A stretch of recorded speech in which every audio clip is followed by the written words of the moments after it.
तुझी कोणती चूक महागात पडते माहितीये? तुझं हे अपेक्षांचं ओझं. आता तू म्हणशील कोणत्या अपेक्षा? सांगतो.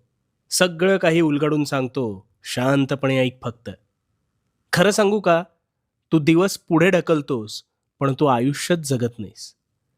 म्हणजे उद्या पाऊस पडेल का? हे तू सांगू शकतोस का? अरे उद्या काय? तू पावसाळ्यात कधी पाऊस पडेल आणि कधी नाही, याची शाश्वती देऊ शकत नाहीस. पण तुझ्या प्रियजनांकडून, त्या लोकांकडून मात्र अवास्तव अपेक्षा ठेवतोस.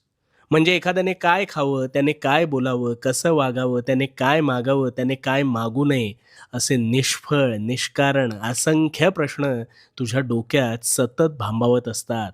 अरे कशासाठी? ह्याने वेळ आहे ना, हा वेळ तुझा खर्ची होणार आहे आणि समोरील व्यक्तीला काडी मात्र काही फरक पडणार नाही. सापशिडीचा खेळ खेळताना ज्यावेळी तू फासे